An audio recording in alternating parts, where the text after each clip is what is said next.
Welcome back to Control and Soul. I'm really happy to be back. And I definitely want to go ahead and just make sure that we understand a couple of things that we're going to dive into.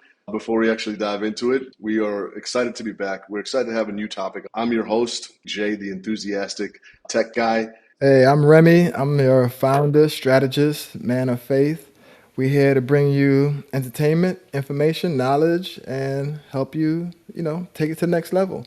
Let's do it. Yep. I'm KC, the corporate tech survivor, proud HBCU grad, business and fatherhood without losing my mind, which might take us into today's episode. All right, on today's episode, we're talking about logged in burnout, rethinking hustle culture for men who build.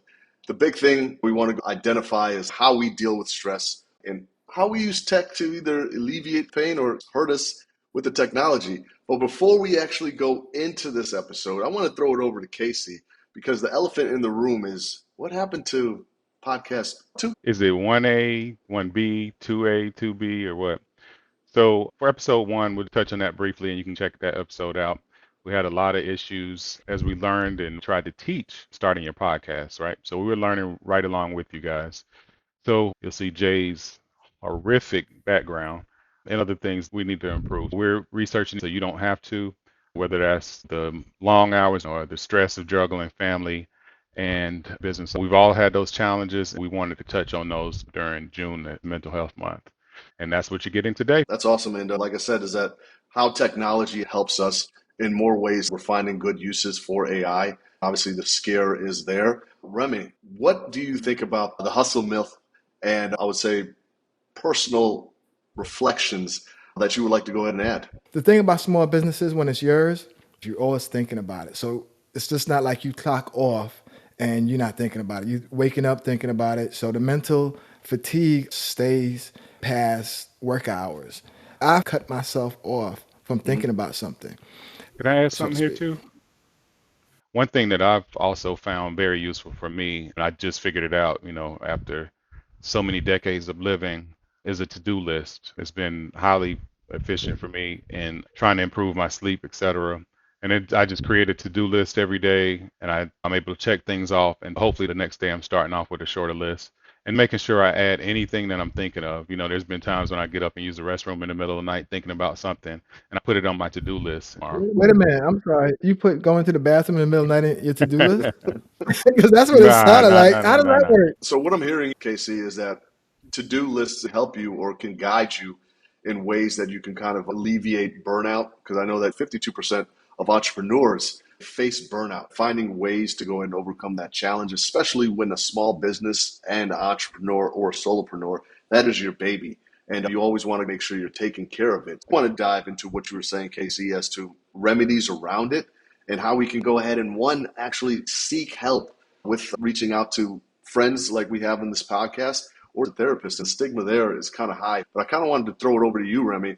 What do you do to alleviate stress? I think the to-do list is number one way because once you put it down, you get it out your mind and you put it on paper. So that's number one. That's a great tool. For me, I celebrate the Sabbath, and what it forced me to do was rest a full day for the week. And I will tell you that one day changed my energy level completely. It's partly spiritual, but it is a foundation of just your energy and just your natural existence. Back to your question, what else do I do? You have to learn how to delegate tasks. Now you just find an AI agent that can do the task for you.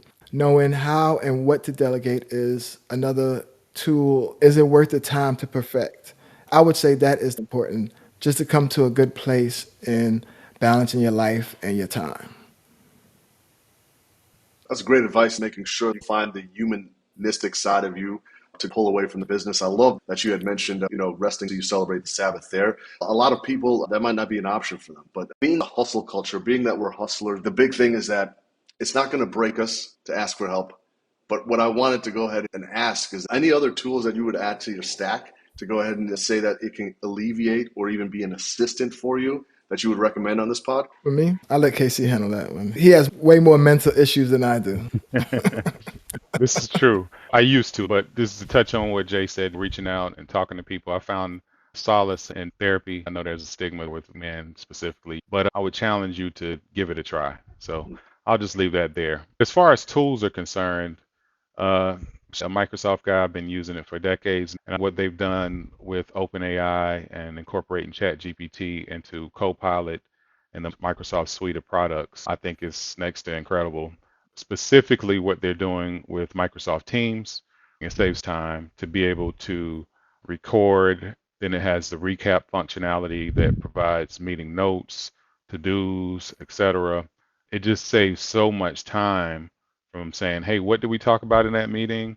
Who needs to do what again? Or somebody taking notes, somebody typing those up can save your administrative professionals that you work with countless hours. I've used it from everything from having one-on-one with direct reports and recording the conversation to make sure I was capturing everything we both needed to do.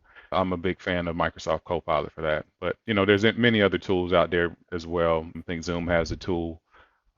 There's Otter AI, but of the ones I've tried, I go with Copilot for sure. I have started using the do not disturb function on my phone a lot Mm.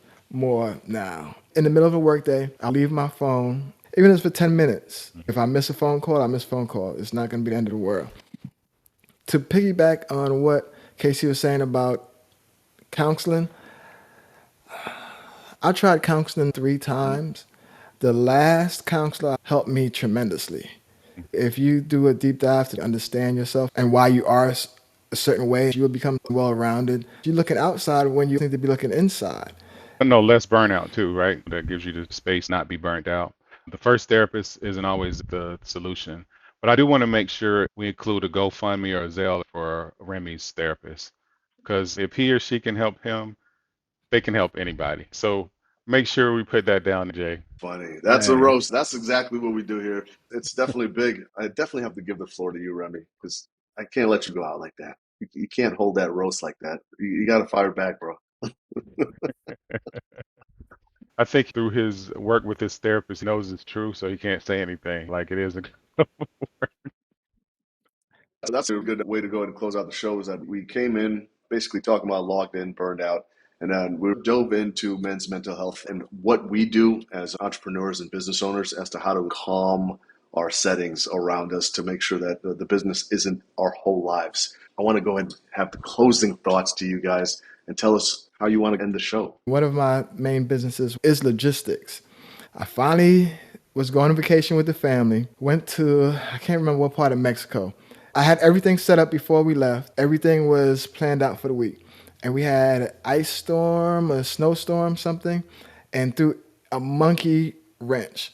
For approximately 2 days, I could not enjoy my vacation. It was a wasted vacation because I was working, reorganizing or revamping everything that I already set up because of this emergency.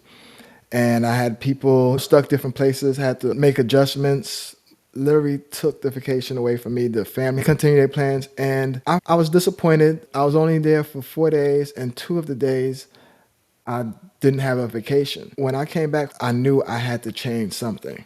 I sacrificed 10% of my net profit to dispatching services that could handle the majority of that situation for me. So if it wasn't an emergency, I would be relieved of that burden. And 10% is, it's not chump change, especially with the margins I was working with. But the return on my mind and my productivity and the balance in my life, I would have to say it was worth it. That's on you, Casey. You have any closing thoughts? That was a great story, Rem. Definitely. Definitely a good one. I would just say the three things for me are finding your peace and your time to disconnect. For me, that is taking a walk every morning before the business day starts. I do it religiously every morning.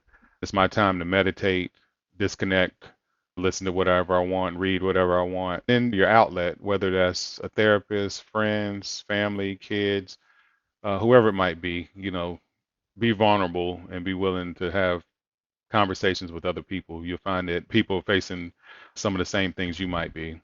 And then also, as we talked about, taking opportunity as a business owner to use technology to your advantage, whether that's finding ways to do things more efficiently, cutting down on meeting times, note takers, always thinking of ways to be more efficient.